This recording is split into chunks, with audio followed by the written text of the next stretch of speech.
couple of years, CMS has been heavily involved in this collaborative exercise to analyze the U.S. refugee protection system. And the result of this work can be found on that table. And it's in my hands right now. I'm going to huckster this a little bit. And it's an analysis of the U.S. refugee protection system on the 35th anniversary of the 1980 Refugee Act.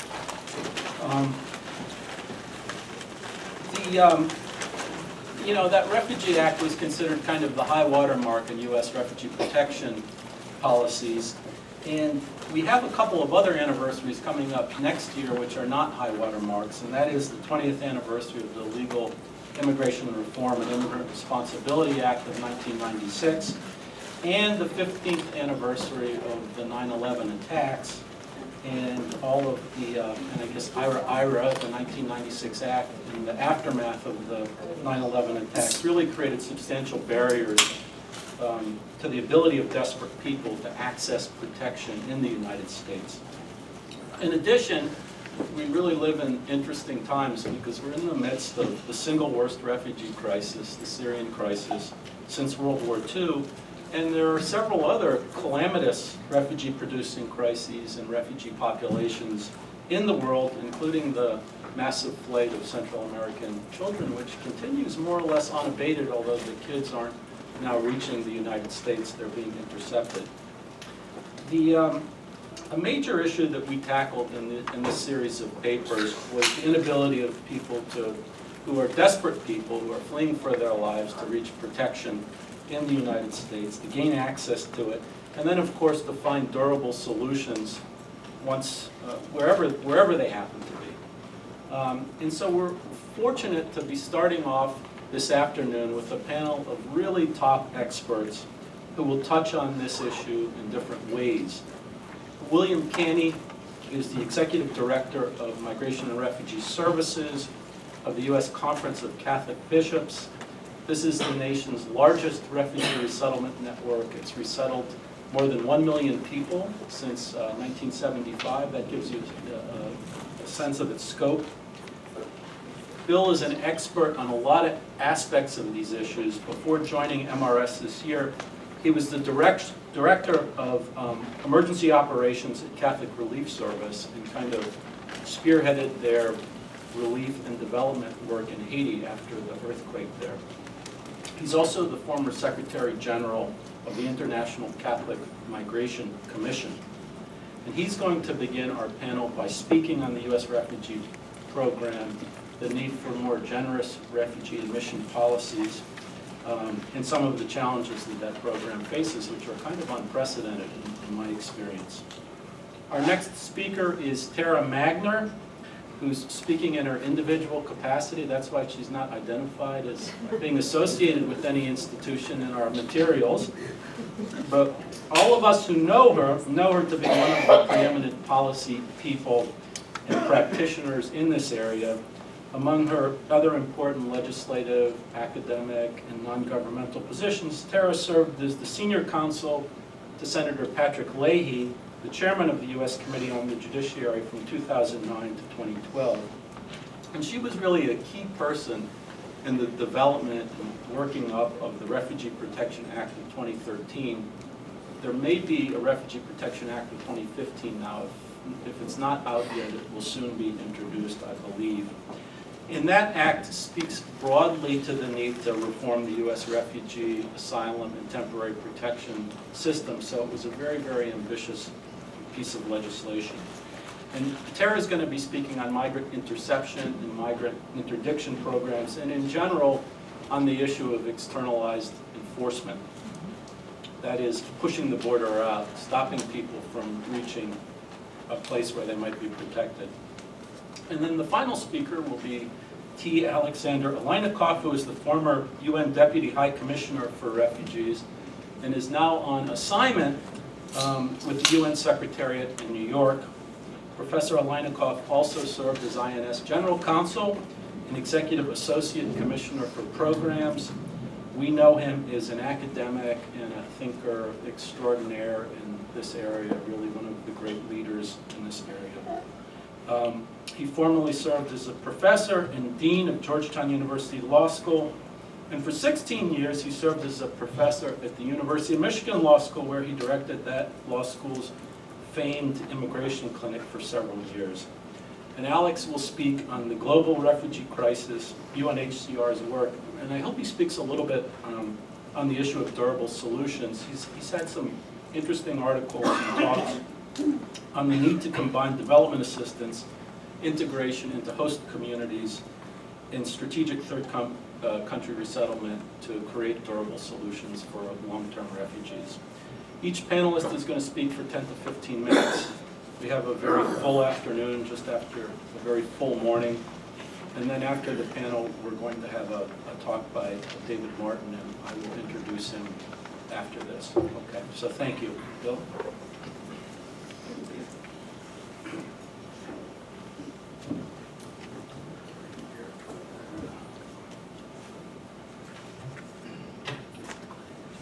Don, thank you very much for the opportunity to join my esteemed colleagues on this panel today. I just want to mention that I'm always in debt to the Scalabrinian Fathers. When I was the Secretary General in Geneva, and I went to Rome frequently, the Scalabrinian Fathers gave me a key to a room anytime I was there. I could come and go. So I always, you should know, Don, that I always feel in debt, so you can ask me to do almost anything. I regret that. My focus today will be on resettlement, as Don mentioned. Resettlement is one of the three traditional durable solutions to refugee situations. The first solution is voluntary repatriation.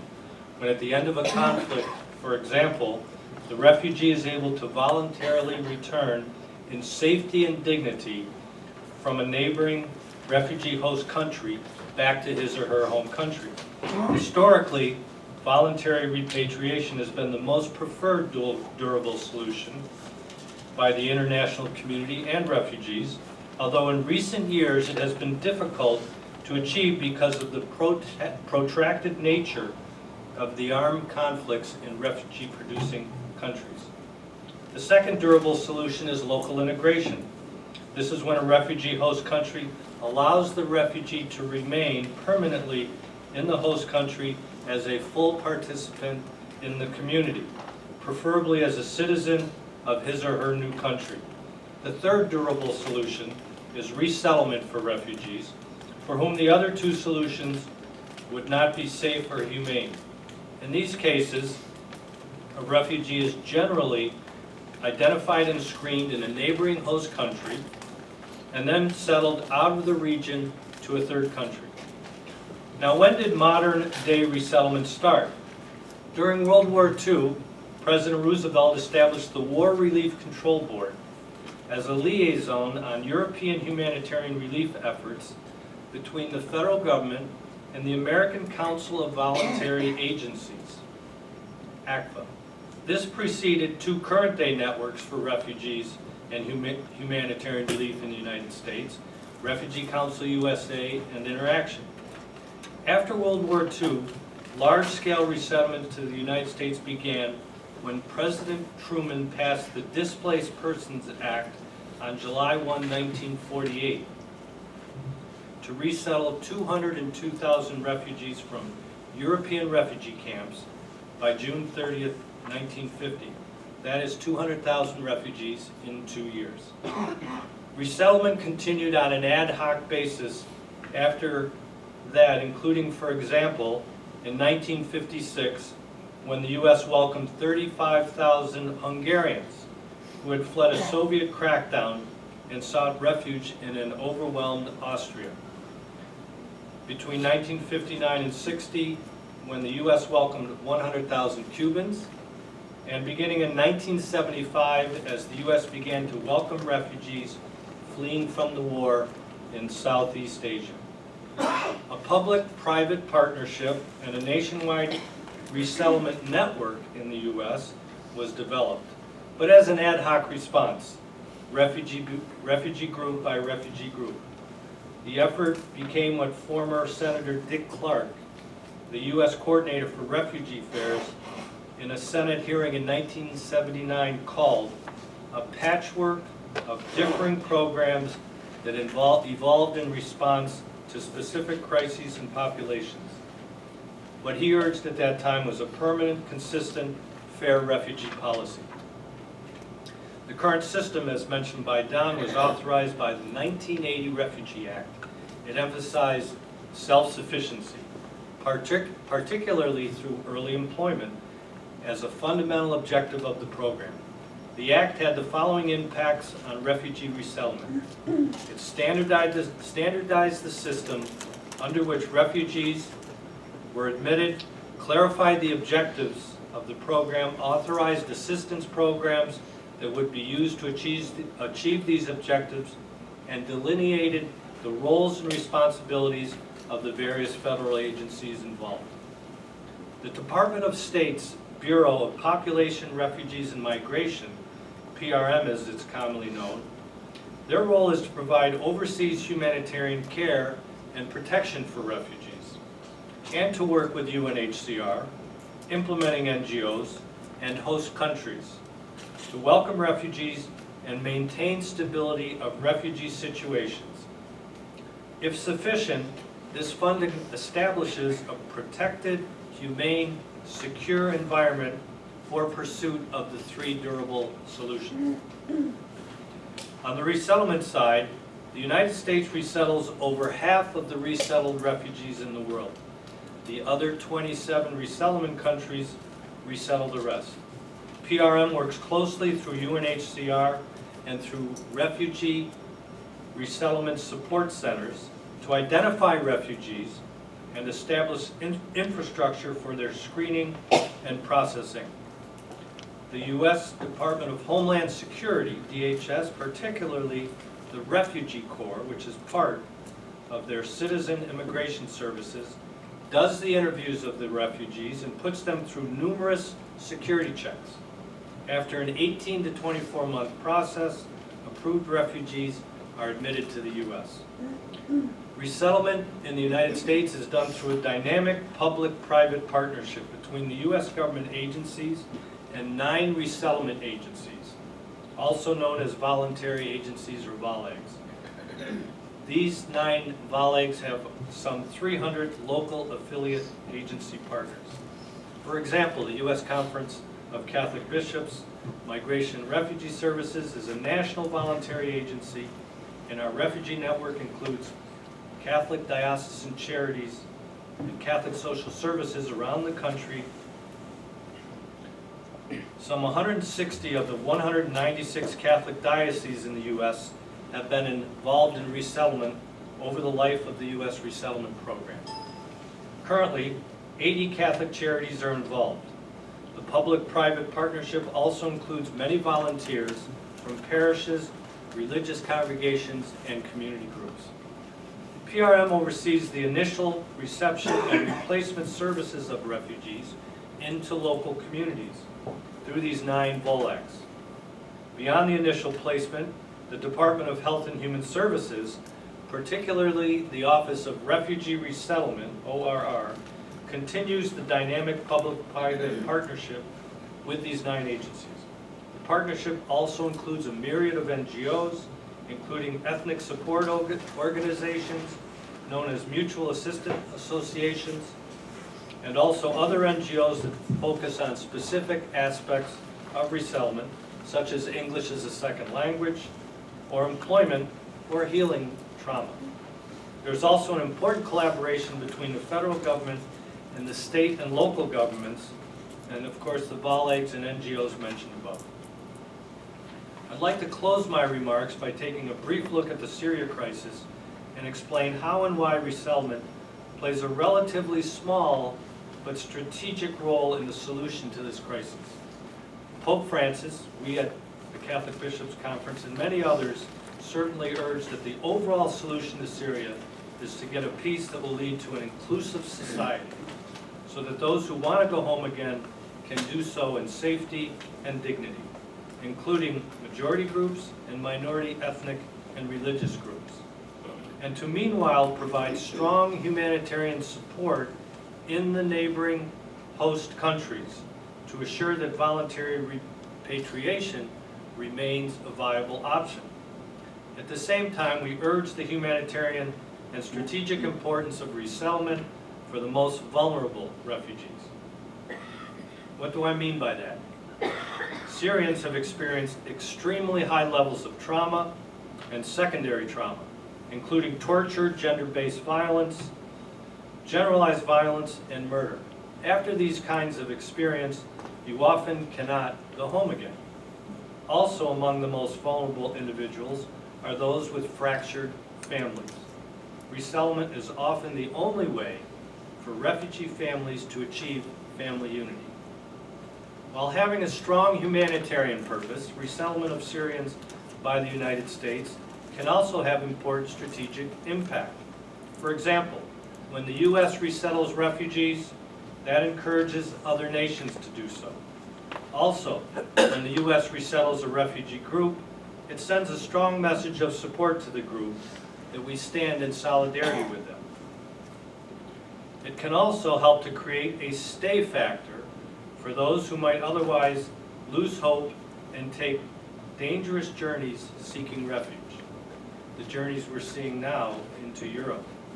U.S. resettlement can also send a message of solidarity to host countries and be a way to share in the responsibility of refugee protection. Now, how about the numbers involved? Generally, only 1 to 2% of the world's refugees are resettled. However, in the context of the Syrian refugee crisis, UNHCR has said that resettlement is the most appropriate solution for some 10% of the Syrian refugees. In other words, 400,000 of the 4 million Syrian refugees. This is to recognize that, number-wise, resettlement is not the major solution, whether 1% or 10%. The relative number of people being resettled is small. It is also to recognize that because of their vulnerabilities, the relative number of people resettled needs to be higher in this particular situation. In fiscal year 2016, which just ended, RCUSA supports that, just started, thank you. RCUSA supports that 85,000 refugees be resettled in the U.S., as the administration proposes, and that we need full funding to resettle those numbers. In FY15, it was 70,000. We expected it to grow to 75,000, as it has been incrementally. However, the administration, in response to the Syria crisis, has increased that number to 85,000. Additionally, however, RCUSA, which I mentioned is a consortium of NGOs, has called for an extra 100,000 Syrian refugees to be resettled. This number, we believe, is in line with the urgent need for resettlement for the reasons described above.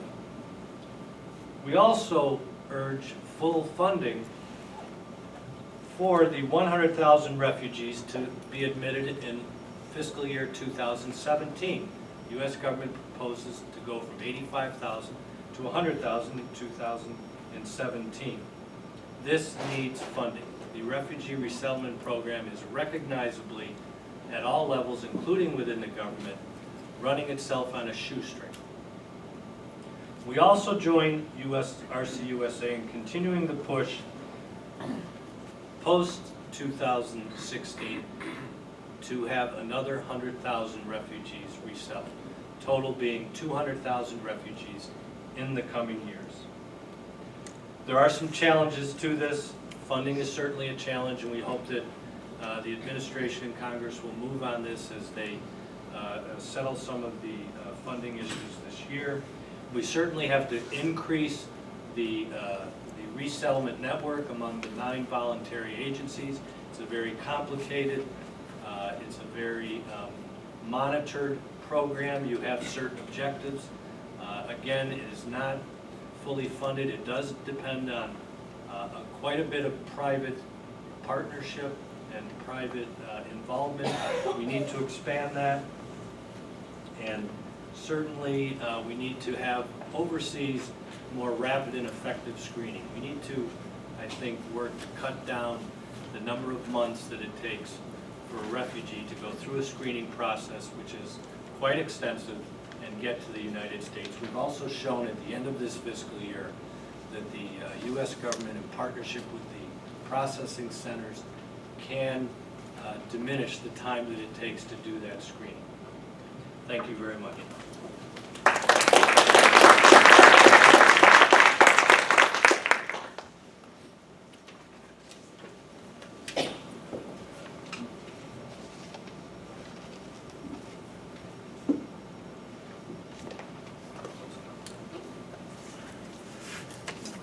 Good afternoon, everyone. I also want to offer my thanks to Don and the whole team at CMS for inviting me to speak today. As Don mentioned, I am here in my individual capacity. I work for the MacArthur Foundation, which is a philanthropic institution, and as a result, does not take any positions on policy or politics.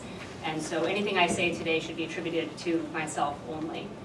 I'll talk about two broad themes today, as Don mentioned: interdiction of asylum seekers at sea, and then interception and deterrence of asylum seekers on land and in the other ways in which they may try to reach countries that could offer protection.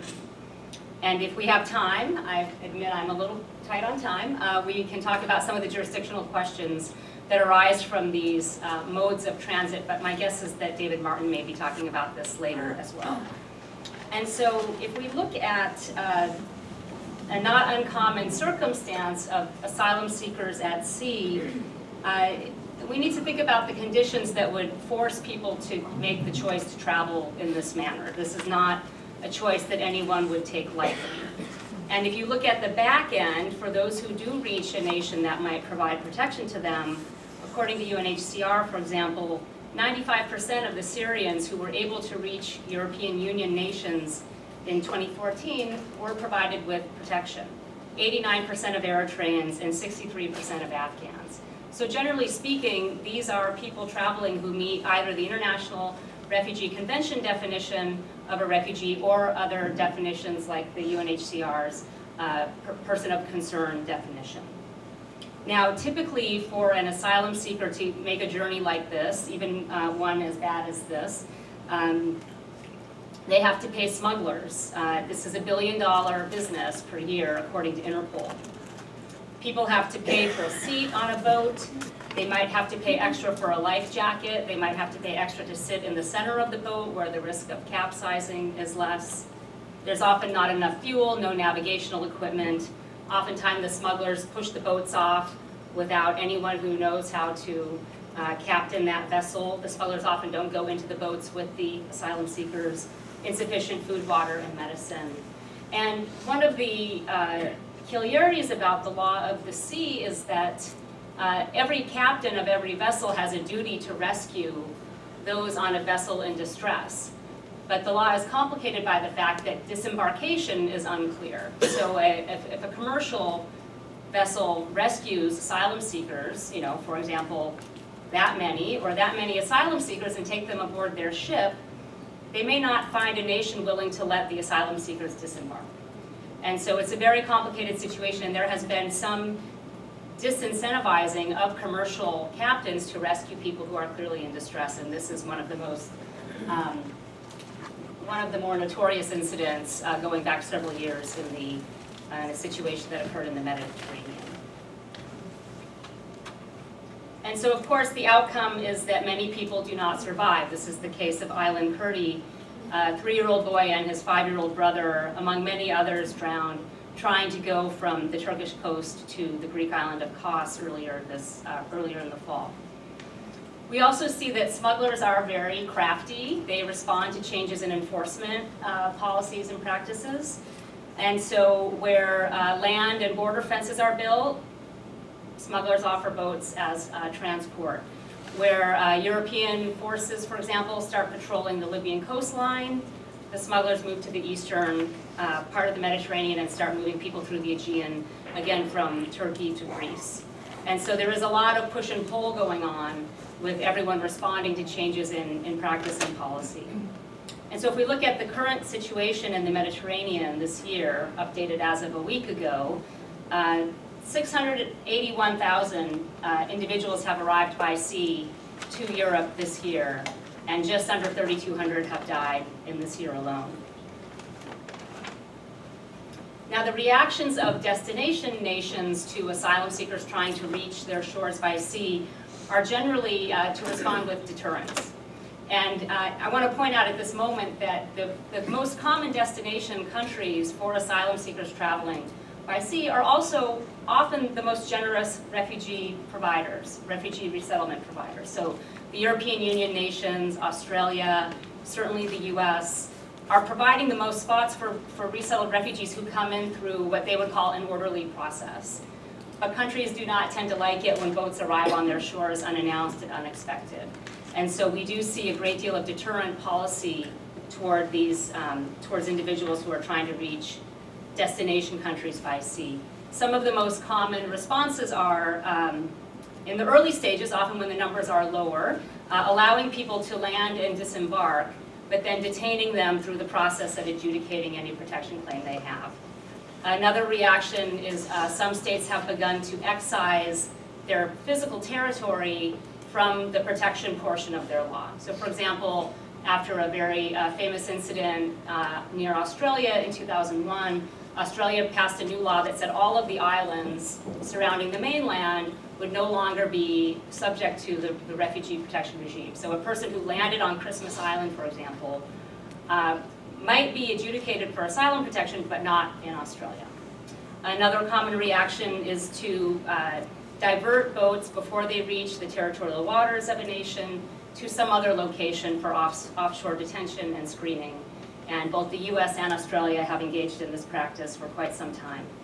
Sometimes those policies also say that a person who is adjudicated to be a refugee in that offshore location can be resettled somewhere, but not in the nation they were trying to reach. So for example, Cubans that are interdicted in the Caribbean by US naval forces are taken to Guantanamo Bay, the other part of Guantanamo Bay, that's been operating since the 90s, and screened there for refugee status. If they're found to be a refugee, they might be resettled somewhere, but not in the US. And Australia is doing this on some Pacific islands as well. In the more extreme cases, we have seen destination nations' naval forces pushing boats back out onto the high seas and leaving them to their fate, or towing them toward other nations. So Australia has been accused of towing boats toward Indonesia rather than letting them approach the Australian shores. Now, what does the law say about actions like that? The US Supreme Court decided a very famous case in 1993 called Sale versus Haitian Centers Council. You'll recall that many, many Haitians were trying to reach the US at that time after the coup that overthrew President Aristide. Our Supreme Court found that asylum seekers who were interdicted on the high seas by the US had no right to file asylum claims in the United States, and the US had no obligation to fulfill a non-refoulement obligation to them under the Refugee Convention. So effectively it said, if the US interdicts asylum seekers on the high seas, it has no responsibility to them under refugee law or domestic law, and could return them to Haiti with no screening whatsoever. The European Court of Human Rights has taken an opposite opinion in looking at a more recent case where Italy had towed asylum seekers from Somalia and Eritrea to the Libyan shore. The European Court found that that treatment was a violation of Article 3, which is similar to the non-refoulement provision of the Refugee Convention, saying that if there was a risk of ill treatment in Libya and a risk of repatriation from Libya to countries where the asylum seekers might face torture or persecution.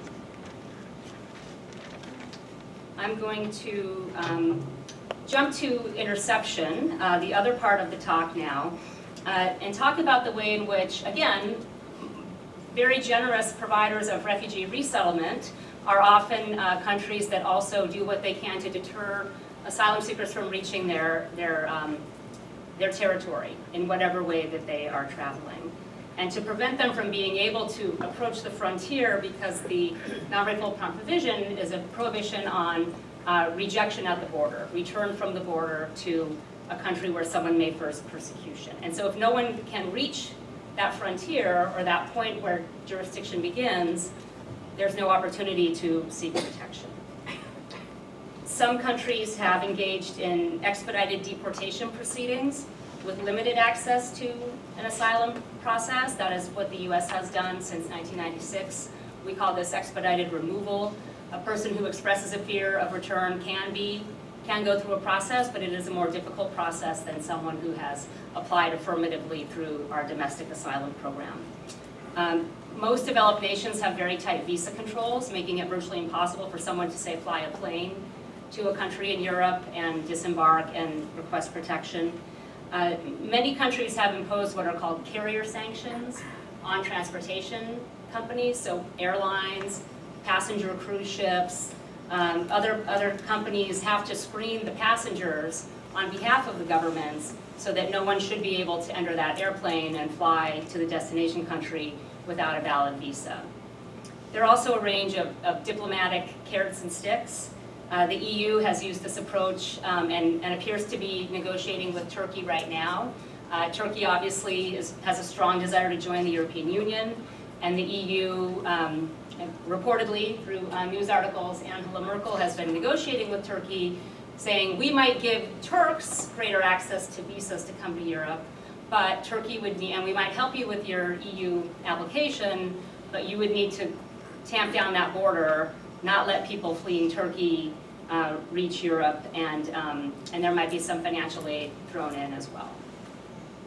We also see direct financial incentives. This came up just before lunch, for example, the US government providing aid to Mexico, and Mexico strengthening its southern border enforcement regime. The US, through the Merida initiative, has also provided equipment, surveillance, helicopters, X-ray scanners, and has assisted Mexico in building new border checkpoints on its border with Guatemala.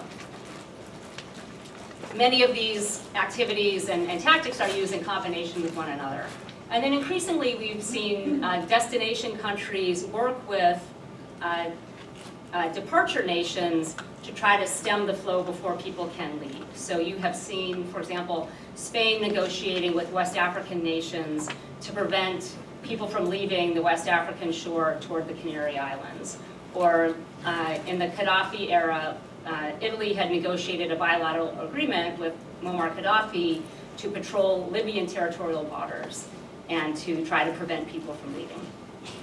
Now we have seen, as mentioned in Bill's talk, we have seen some very well-designed and probably imperfectly executed, but generally well-executed programs to respond to refugee situations. Hungary is a great example.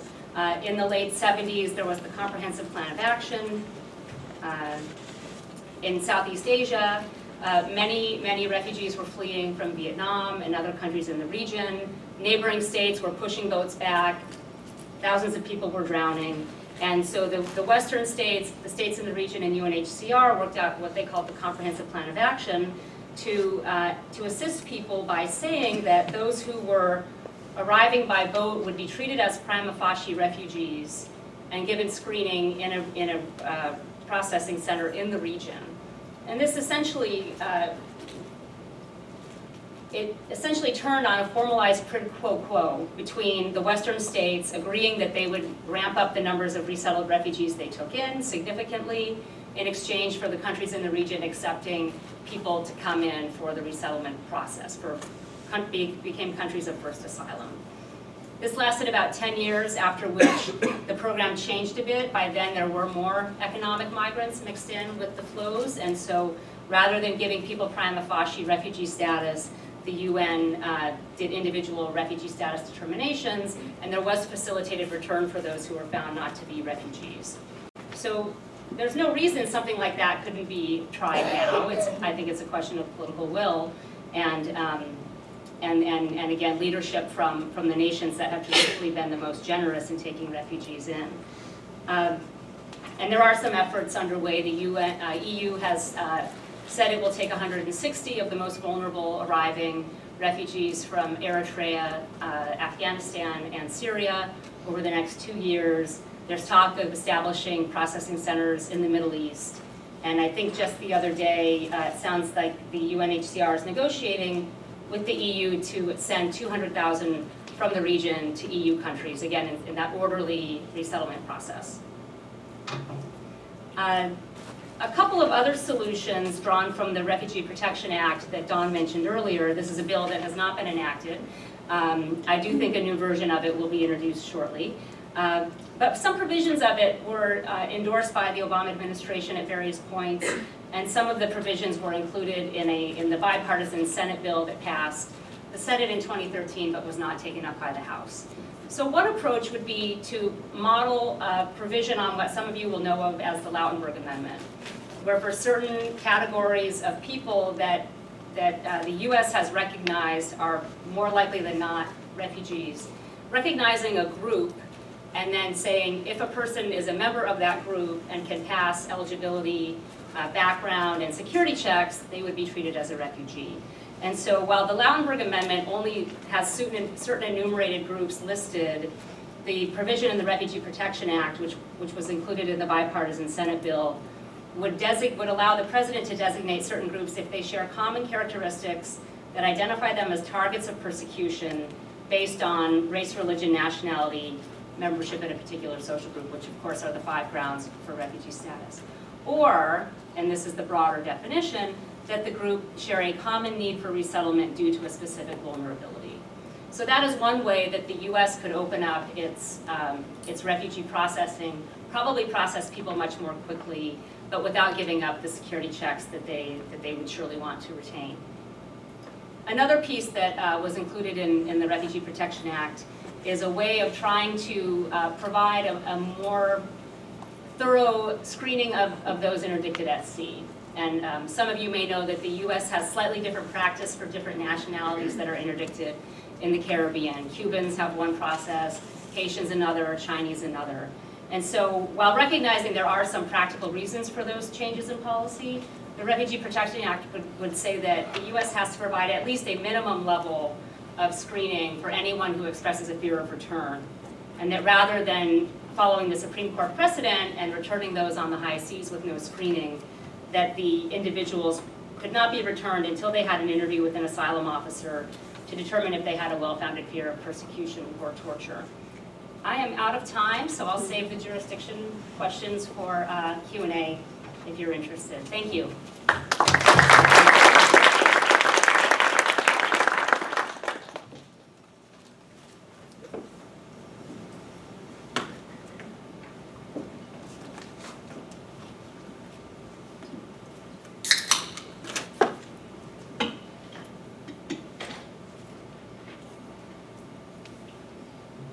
Well, Don, thanks for inviting me to come today.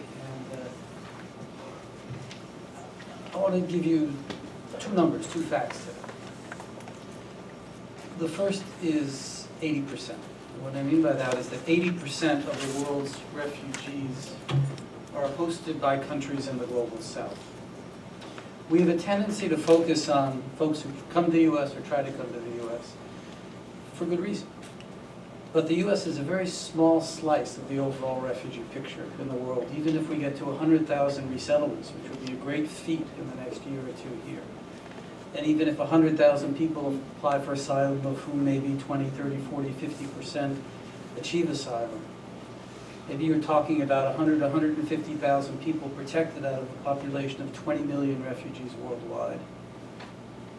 I think if we did the numbers, we'd probably find, leave aside new crises that create refugees, we probably have more people born in refugee status around the world than we actually bring into the U.S.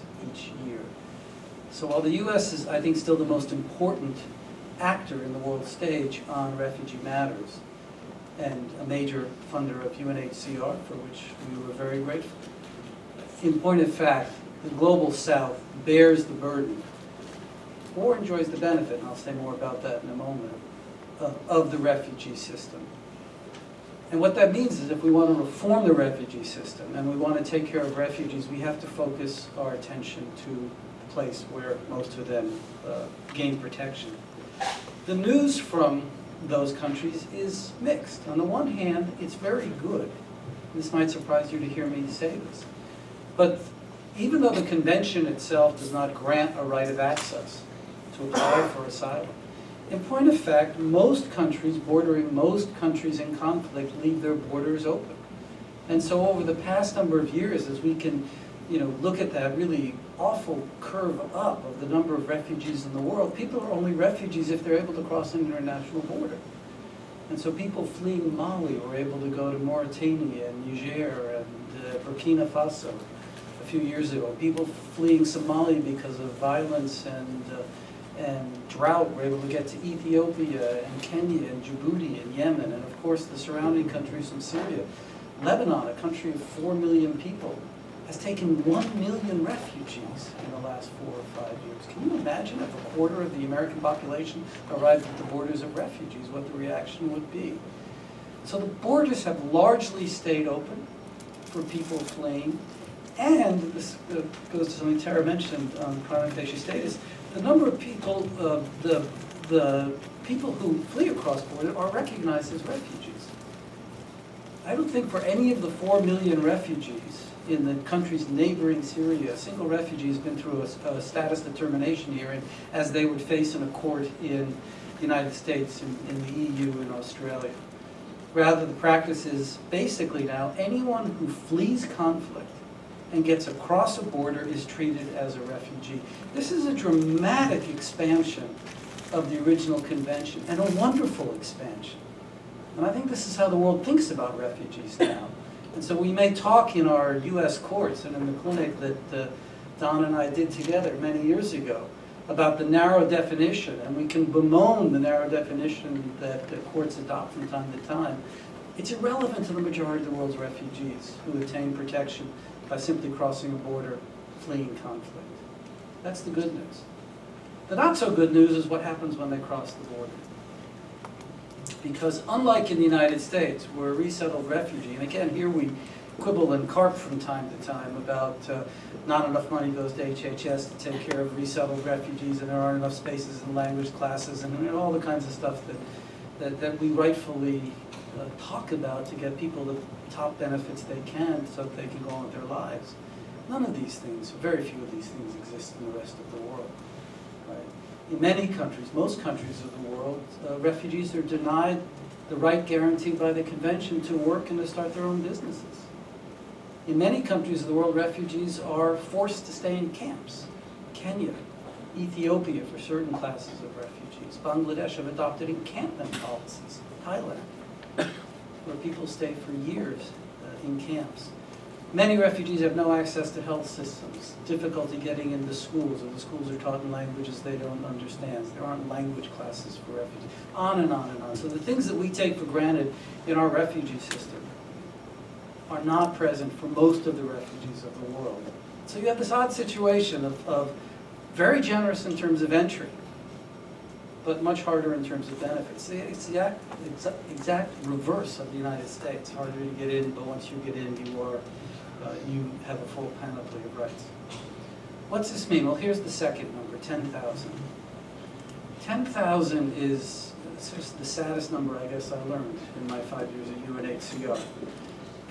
This is the estimate of the number of people born in the Dadaab refugee camp, born to people who themselves were born in the Dadaab refugee camp. The Dadaab camp in eastern Kenya has about 350 to 400,000 refugees, mainly Somalis. As I say, they've been there for generations, and Kenya has an encampment policy, and they're not able to return to their normal lives, to work, to educate their children, and the like.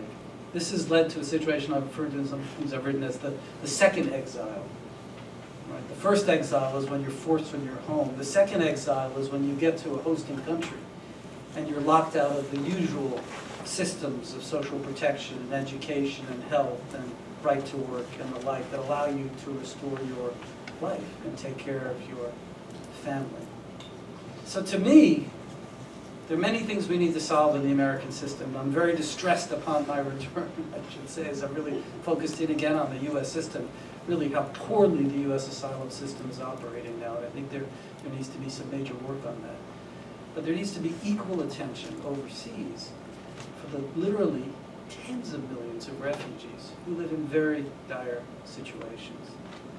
And for all the focus again on the emergencies, we do better in emergencies than we do in these long-standing situations. The money is there for the emergencies. UNHCR spent almost $900 million in each of the last 2 years taking care of Syrian refugees. It wasn't nearly enough, but that's still a lot of money.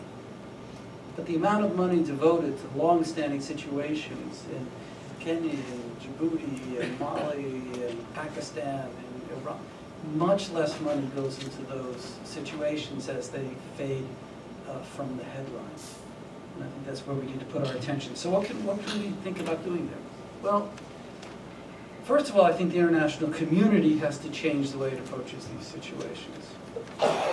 Generally, refugees have been left in the hands of the humanitarian agencies and actors, which is a good thing. UNHCR is a great humanitarian organization. Humanitarian organizations around the world literally save lives. No question about that, save millions of lives. But the humanitarian situation is supposed to end after the emergency. And yet it's UNHCR and other humanitarian organizations who take care of refugees 30 years after the crisis is over and still think of it as a humanitarian situation. Well, it is a humanitarian situation. People still need help and support. But the humanitarian system tends to keep providing assistance, which leads to a system of dependency that the refugee depends on and that the hosting country depends on. The hosting country says, hey, right, these aren't our guys. They came over the border, we let them in. You, international community, take care of them. And so the international community does try to do so year after year after year. UNHCR goes out every year and creates what it calls a needs-based budget. It goes around the world and says, if we took care of refugees around the world at a minimal level of decency, healthcare, education, basic shelter, what would it cost? The number is now somewhere north of $7 billion. A lot of money. UNHCR this year will spend about $3.1 billion. So even at minimal levels of assistance, there isn't enough assistance. So the assistance can't keep up. And even if it could, we'd still have people who are not working or not being educated, who are living idle lives or working in exploitative, informal sectors if they're in cities living in urban areas. So what has to happen, to my mind, is to adopt a different model for working with refugees who are hosted in the global south and don't get the benefits of the American rights and benefits that come with being a refugee. And that's to focus on self-reliance for refugees. To think about programs that don't just provide assistance, but provide people chances to work and to take care of themselves and their family. And that's going to require two things. One is going to require change in the view of the hosting states, right? Because Jordan right now says, look, we've got 600,000 Syrian refugees and a high unemployment rate for Jordanians. How can we give refugees the right to work in Jordan? That can't be called for by the convention. I, in fact, think it is called for by the convention. But they say that's just politically and economically impossible for our people. So host governments have to be willing to accept refugees as viable members, give them a chance to take care of themselves in these countries, and to get them out of camps.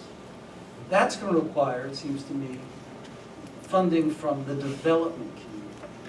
That's the missing piece here. So we tend to think of refugees taken care of by the humanitarian parts of governments, funding governments, not the development government. The development agencies, the huge agencies, the development money spent around the world, the donor states, is $150 billion a year.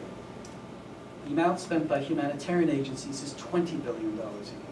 So much more money goes into development. Almost none of it comes to situations of displacement, because the development guys said, hey, that's humanitarian, that's refugees, that's for the humanitarians. What we have to come to realize is what we thought was the exception, was that people would stay for a long time, is now the rule. And if someone flees conflict, they are likely to stay displaced for a very long time. And that raises development issues that should get development actors in. That would then bring money to the hosting state. Not as humanitarian assistance to refugees, but as assistance to the hosting state to work on building infrastructure, more schools, more hospitals that would benefit the local community as well as benefit the displaced populations living there. So what I'm arguing for is a shrinking of the humanitarian footprint and increasing of the development footprint is a way to get hosting states willing to give refugees rights and opportunities. And if we do that well, refugees will become to be seen a benefit to hosting communities, not the burden that they are now declared to be around the world. Now, that's simply on the situation. I'm out of time, but another minute. what I'm talking about now is the situation of people who flee across borders, they're then still in refugee status. The other thing that we need to work on are solutions. Solutions are woefully short, and that's what I'm saying about people who've been displaced, tend to stay displaced. That's going to require new commitments from countries around the world for a robust burden-sharing system. And I think probably it's time to think, and some people have begun to think and write about this, a kind of global compact for refugees. Not just how we take care of them, but how we end refugee situations. I think the states of the West, with really very minor resettlement programs, the US, for its number, that's half of all resettlement worldwide. Right? Much more could be done in terms of resettlement. But so the West, so the West has basically made the deal. It will give money and not take refugees and have people taken care of in the countries to which they flee. We need to come up with a very different model of how states of the world will act together and adequately and equitably share this burden. You know, the current situation in Europe is talked about as an asylum crisis, a refugee crisis. It's astounding. You know, for 4 years, UNHCR, humanitarian organizations, many organizations represented in this room, we're talking about the crisis in Syria and in neighboring countries of Syria. But only when refugees got to Europe was it described as a refugee crisis. It's been a refugee crisis all along for 4 million people. And if Europe had done a better job of robust, adequate sharing from day one, in terms of development support, in terms of resettlement, in terms of working with the states in between to host refugees, we would have had a system that could have handled these numbers. The crisis is not in the numbers in Europe. 1 million refugees can be absorbed in a population of over 300 million people, which is Europe. Little Lebanon with 4 million people can take 1 million, right?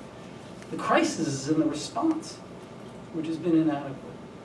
So I think, and I'll end on this, I think it is time now for the countries of the world to think seriously about what a global compact on refugee protection might look like, which would require all the countries of the world really to do their fair share.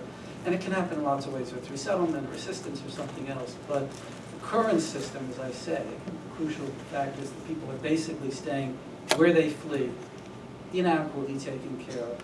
They live lives largely of idleness. They're not able to take care of their families. And you have 10,000 kids born in a refugee camp.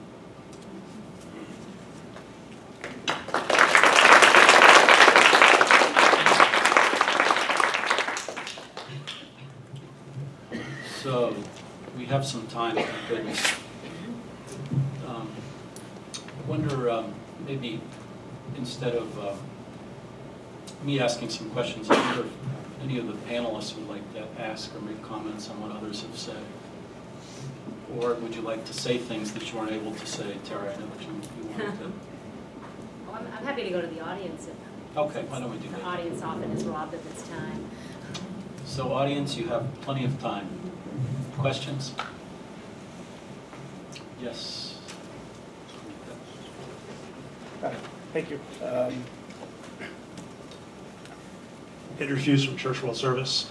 I know for our work overseas, increasingly we've been focusing on self-reliance. I really appreciated the comments you shared at the end there, and looking at ways to involve not just refugees but members of host communities in the work that we're doing. Anything that involves jobs, that involves earning income, can be both particularly sort of a flashpoint within the community, but also something that we can demonstrate to host governments. If we're helping their citizens, that's a benefit for them. I'm wondering whether that's something that we may do through our networks in the US, but not necessarily the same point of service delivery as offices that are working directly with refugees. Is this something that we need to be thinking more about in our US work, to be able to demonstrate to the public that we are working not just with refugees, but with others in need within the communities? Thank you. I have two ideas in response to that, both examples from the U.S. In St. Louis, the sort of the... Turn on the mic. Oh, I'm sorry. That's okay.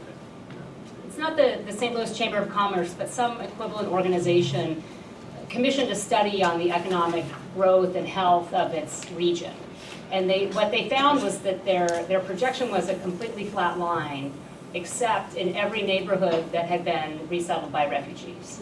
And in other industries, immigrants, and every level. service and hospitality, medicine, engineering, you name it. Every sector where there was growth, it was basically immigrants and refugees. And so these, gentlemen, pillars of the community, they go up to Capitol Hill now with their 3-inch thick report and wave it around and try to make the argument for both increased resettlement and immigration reform. And it's a very different messenger than is typically walking the halls of Congress advocating for the populations. The other example is I always like to give credit to UNHCR for organizing a refugee congress, maybe in 2010, I guess. UNHCR brought in resettled refugees from all over the United States, and they spent several days together defining their own agenda for what they wanted the U.S. resettlement program to look like and focus on. But then all of those individuals went around to their congressional offices and said to members of Congress and staff, this is where I live. This is the small business I've started. These are the children I've put through college. This is what they're doing now. And by the way, I vote. I've become a citizen and I vote. And it is an extremely rare occurrence. And I would say to anyone who works outside the centers of power in Washington and New York, every member of Congress has a district office. This does not have to be done at great expense by flying people to Washington, D.C. People can be communicating this message locally, and I think it's a very, very powerful message to the people who will eventually vote on refugee funding. So Tara, maybe your first example just shows the refugees choose up-and-coming places. St. Louis? Correlation's not cause, but anyway. No, I actually think the answer to your question is no. I wouldn't be spending your scarce dollars on helping the community, quite frankly. First of all, I think you need to do it in the developing world because you need to show hosting. But when we talk about resettled refugees who've been chosen, who come in, I think the amazing thing about the U.S. model, and I've mentioned this many times overseas, is the fact that there's local resettlement, that organizations like yours and others take people around the United States to small communities and church groups and other groups, and so the community meets refugees. And the second point that Tara said I think is very, very important, these people become successful in their communities, and so I think it breeds a really good support for the community simply because the people who come in do well, largely, not always, but largely, and they're resettled in many, many small communities. I think that's a brilliant part of the American system. But for your limited dollars, I wouldn't spend a lot of it on other community members, quite frankly. I mean, I just think there's too much to be done with refugees. One other point on the actual question on the evidence here. I think to get hosting countries that accept large numbers of refugees, hosting communities in the global south, we do need this kind of evidence to show the benefit of refugees. I'm teasing Tara on her first point, obviously. And there will actually be there's a conference the World Bank is going to hold next year on this with UNHCR that'll look at a range of studies that are really some now underway to try to make this case that if given opportunities to work and participate in the economic system, refugees can be a benefit to hosting communities. I think that would be very, just as Tara said, really important evidence in gaining support for refugee rights around the world. I'd like to just jump in on something. Alex, I was taken by that number, which I hadn't seen before, that the total budget for UNHCR in the best circumstances would be $7 billion. And then you get about $3 billion a year. I didn't realize that there was that kind of gap, first of all. And then combine that with the idea of, say that you could close that gap and then you could get the development funding to long-term refugee situations for self-reliance. I kept thinking that you were going to say that at some point there, that the funding situation would turn around and the need for all this money that's spent on enforcement, because as soon as you said 7 million, I immediately think billion. I think 18 billion is what we spend on enforcement in the U.S. And what is the EU spending at this point? And what is Australia spending? I don't even know. I don't know that anybody's done those numbers. Australia's spending over $3 billion, more than UNHCR. More than UNHCR. Okay. Budget, entire budget. So it just so it seems to me that that's kind of like, at some point, the next step in the argument that it obviates the need for that funding at some point, if there's sufficient development, if there's sufficient resettlement, et cetera. I wonder if you could just talk to that.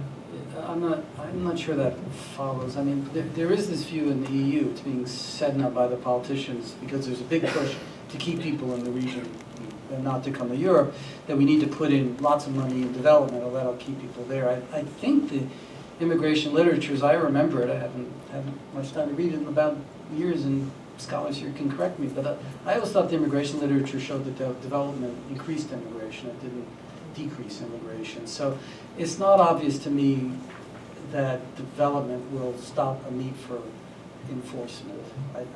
I'm not sure that's right.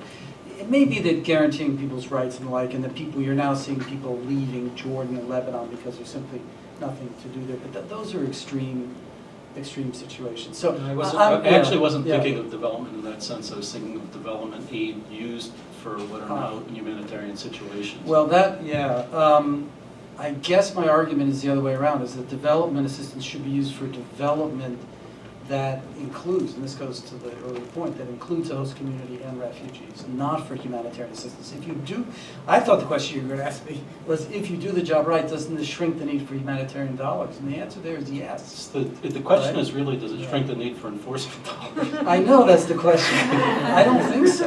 I think that's really indirect.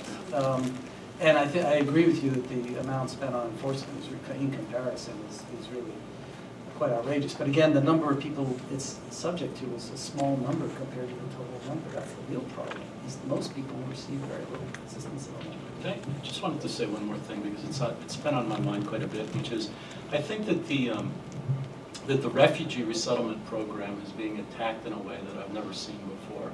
I mean, it's really remarkable the kinds of blows that it's cudgels that it's taking in local communities around the country, the things that are being said, the protests, the inability, all the language about the inability to absorb refugees, the hysteria around resettlement of any kind of Muslim refugees, etc.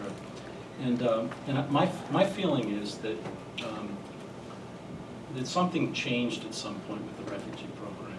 And when I was many years ago, it was a community-based program. It really was. I mean, our colleague Doris Meisner took a refugee family into her house, and our family adopted a refugee family. And so you had these very strong kind of personal, volunteer relationships with people. And that was the basis of kind of strong contacts. And that's in a strong community of support, and a real grassroots community of support that knew these people personally. And that's why I always thought that program was inviolable. And I think that what happened over the years is it became more federalized. It became, in a way, I hate to say this, but too federally funded, too bureaucratized, too many requirements that actually make those kinds of very deep volunteer relationships even more difficult now to develop. And the good news is, I think, that finally people are seeing with Syria and with the unaccompanied kids that there is a real need, and they're starting to feel this program personally in a way that they haven't in a long, long time again. And there's kind of a moment here to build back community support. That's my basic kind of critique and concern about the program. Is it, although MRS, USCCB has done a lot to kind of restore that, it's been lost over the course of 20, 25 years. It really has. My thought. Don, I've only been in domestic refugee resettlement for 6 months. As I looked at it, I'm not putting it on you. No. As I looked at it, I concur. We have been somewhat forced, the resettlement agencies, to build professional staff who had to meet very short-term objectives to find people employment, housing, etc. And I think we less and less utilized parishes, congregations, synagogues, etc. around the country. We are trying to rebuild that, and I think as a reaction to this Syrian crisis, I think all the organizations are going to take another look at that, and I hope the U.S. government with us will look at kind of a restoring that model in a stronger way.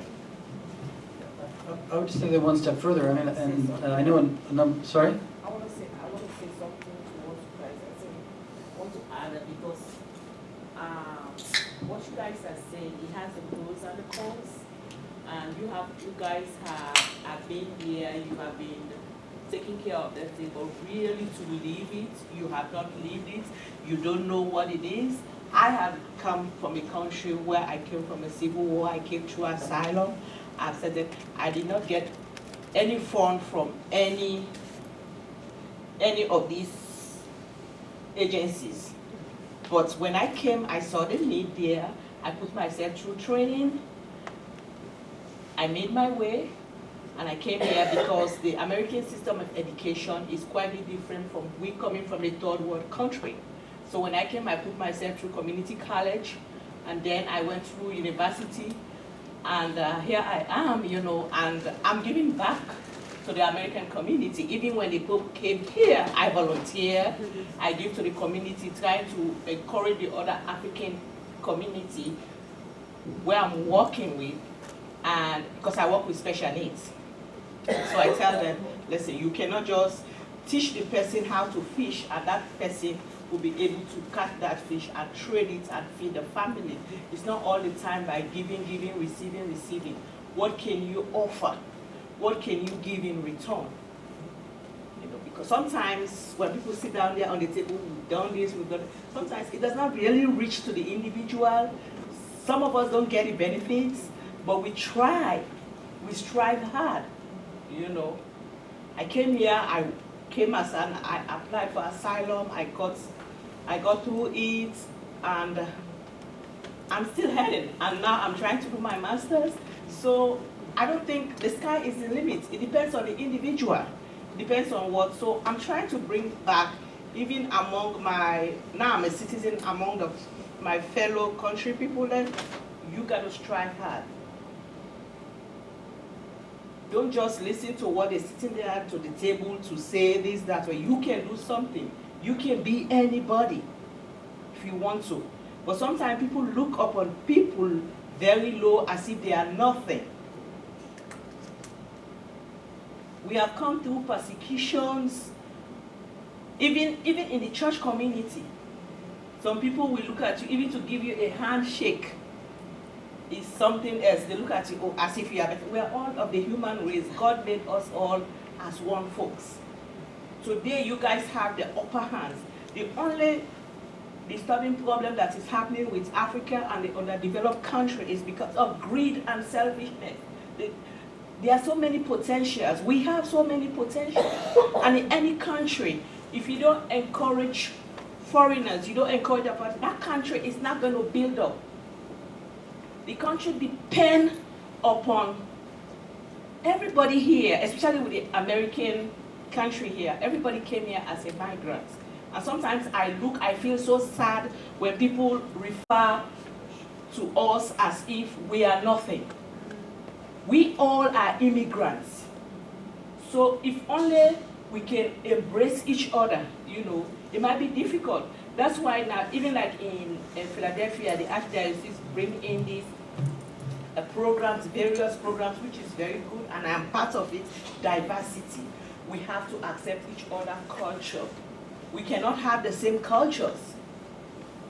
But if only you are willing to learn from me, and I'm willing to learn from you, I can learn something from you, you can learn something from me, to build a better country. So I think everyone up here is agreeing with you, actually.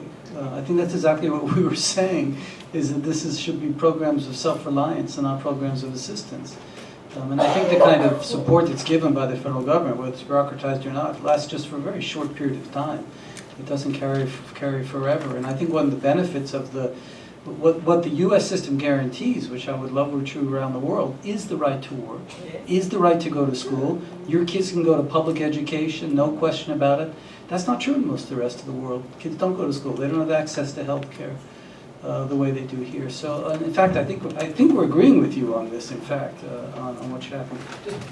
Just one small point on this, Don, along your point. I think there should, and there's been some writing on this and some advocacy on this, but I think there should be more on the restoring the idea of private resettlement, private sponsorship in the country. There were a few small examples in Vietnam, and I think I'm going to get this wrong with the Iraqis, but the law would permit it, or there could be new legislation on it. I don't know, Tara, if you want to put it into your bill or not. But Canada has a system of private resettlement, other countries do, and if you really want to protect that volunteer spirit, I mean, the way Canada does this, I mean, NGOs register online, refugees are put online, their names are left off and identifying characteristics, but you can actually NGOs can match the people they want to bring into the country that way. And I don't understand. My guess is you get 100,000 more resettlements into this country if you let the American people step up and try to do that. So I would urge some serious thought about pushing to it. Yeah. My question is specifically about the Syrian refugee crisis. There's no doubt about that there's a humanitarian concerns are there, and as you said, the development concerns are also there. But my question is, what about the national security of the country they actually seek refuge to? And specifically, I'm saying talking about Syrian refugee because there is a possibility that some elements belonging to ICS or Al-Qaeda may be there. Particularly when Saudi Arabia has recently announced that they will build 200 new mosques in Germany to make sure that the Syrian refugees, they properly, they get their place forwardship. So in light of those kind of circumstances, to what extent you feel that the national security possibly could be at risk when countries accept refugees without any specific background check? Thank you. For the U.S. program, the screening that is conducted on all incoming refugees is very intensive, and particularly for those coming from the Middle East. It takes 18 to 24 months for a person who has been selected for resettlement in the U.S. to clear all of the background checks. And I think the total sum of resettled refugees who have later been convicted of criminal acts related to terrorism is 2. And both of those individuals pled guilty and are serving very long sentences. So I think that if you talk to the advocates in the room who advocate on behalf of resettlement, they will complain at length about the way that those security checks take so long and leave people at risk oftentimes. Yeah, Jack. I want to direct this question mainly, I think, to Dean Aleinikoff. You set up a dichotomy between open door, few benefits, relatively closed door, some benefits, maybe even generous benefits. And I'm wondering if that has any implications. And as a solution, you say, well, some of those development dollars should be directed towards the refugees' development where they are. And I'm wondering if that has any implications, negative implications, regarding the open door, in that it's one thing for a country to admit 1 million refugees who are poor and will be focused on survival. It's another thing to admit refugees who will develop capital, human capital, and to the extent there are national cultural differences, they'll perhaps develop a rival center of power within that one country. Is that a concern at all for you when to see your plan enacted? Okay, so now I'm like, I thought you were going to ask, you started that question one way and it ended up a different way, so I've got to figure out what I think. I thought where you were going with the question was that how realistic is it to talk about giving people rights when there are lots of open borders, and maybe you need closed borders to have more rights, which I would say is, I mean, there are actually a number of refugee hosting countries in the global south that give people rights. Uganda lets people live where they want, gives them a right to work and recognize benefits. So you can have fairly open borders and give people rights if the numbers aren't too big. But then you end up by saying that maybe when people came in and they were successful, they could develop another source of, that might be destabilizing for the state that's accepted them. I guess in high numbers that's possible, I suppose. That's the situation I was saying. Sorry? Yes. That's the situation I was saying. I know. I'm not sure that would be an impact of development dollars coming in necessarily, because the development dollars should go to the whole hosting area, not just the refugees. But I can't think of examples of that. I guess I can think of examples where there were refugee groups that went back to fight again in the country they fled from, but I'm not sure, maybe others can think of this, where refugee populations became destabilizing of the countries that permitted them in. Lebanon would be one test of that. I mean, it's amazing when you think about it, that Lebanon still survives as a state, given taking 1 million people and given the divisions in Lebanon itself. It's just remarkable, and if Lebanon has survived, that seems to me that wouldn't be that worried, but others may have other views on that. Are there examples on Like that? the devil's advocate one more time. If the refugees are suffering in terms of human development, Yeah, you wouldn't expect there to be examples, yeah. right? I mean, the idea is that we'll now focus on developing them. And if that hasn't been happening, that's the reason there are no examples. I'm just playing devil's advocate. Yeah, no, I think there are examples where refugees have done pretty well, and they haven't. The United States is an example, given Tara's data. I mean, you know, there are people. Some countries they do well, and they have not been destabilized. They're much more likely, as the earlier speaker said, to become part of the country and grateful to the country that hosted them. So I don't know. Maybe you can think of examples. None come to mind right now. I don't think Lebanon has survived, honestly. I'm Lebanese, so Well, I'm I not don't sure think it's that's a any very worse than it good- was when it started. it's really messy. Yeah. Why don't we just take a couple more questions, and then we'll have to end. So, yes, yeah, we'll do 3 at once, how's that? And that'll be it. Thank you for your comments. I enjoyed all of them. I just want to make a couple statements regarding the U.S. resettlement program. I think that a lot of the success does depend on that resettlement agency, and in some communities across the U.S., there is still a lot of that partnership that does exist, and that the community is there. I work in Utica, or I was working in Utica for the resettlement agency there, and that is a community that developed very strong partnerships across employers, across the government. It takes time on behalf of the resettlement agency. They have to put in that work, and sometimes they don't have the capacity, but if the resettlement agency is not accepting volunteers, if they're not reaching out to the community, then that partnership does break down. And I do think that in the domestic resettlement program, there are some sites that could do a much better job of that if given the capacity. Regarding the capacity, my question, there was a comment about increased capacity, and I'm wondering if increased capacity across the VOLAGs is additional resettlement sites or additional support for sites already doing resettlement. Thank you. Hi, Sarah Plastino, Kids in Need of Defense. My question is mainly for Aleinikoff as well. Focusing on the Northern Triangle, what would you recommend as an appropriate protection response? We've seen mainly enforcement responses. The only real example of an attempt at a protection response is the Central American Miners Program, which is barely even off the ground and has so many flaws. So, you know, in terms of an organized protection response, what do you think would be the ideal? Okay, one more.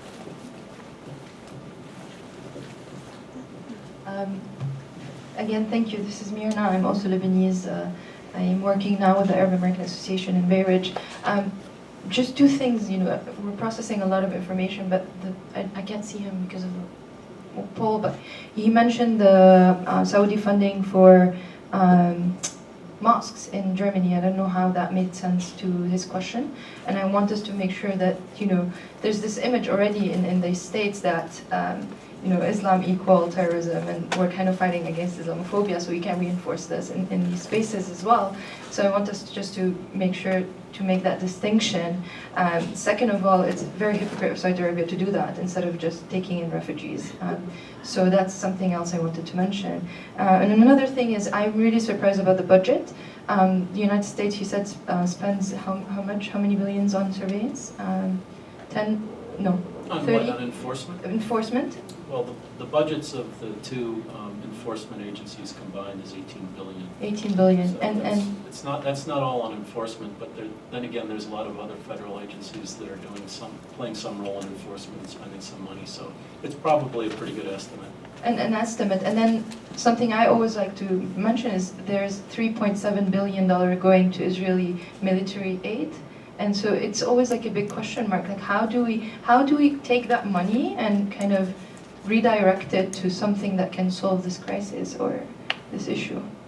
Thanks. Okay, final responses? We did 3. Yeah. Is there one more quick one? I can take quickly the more sites or more support to resettlement sites or agencies. It has to be both. Actually, in the last couple months, as we've gone out also to our network, and I suspect the others, because what we're getting from state coordinators is a response to all the resettlement agencies. Some state coordinators are balking at taking more refugees, and that's largely, I mean, there's certainly some community pushback, I'm sure, involved in some offices that they represent, but it's also that federal funding to states that support the resettlement program lags behind a couple of years in the utilization of the formula. So, as I mentioned in my talk, we have to look at making sure our funding stream keeps up with our desire, professed desire in this country to take more refugees, particularly as a reaction to the Syrian crisis. So you have, community involvement, fighting Islamophobia, I think. You have to grow sites, but you also have to find some new American communities to take refugees and improve the funding streams.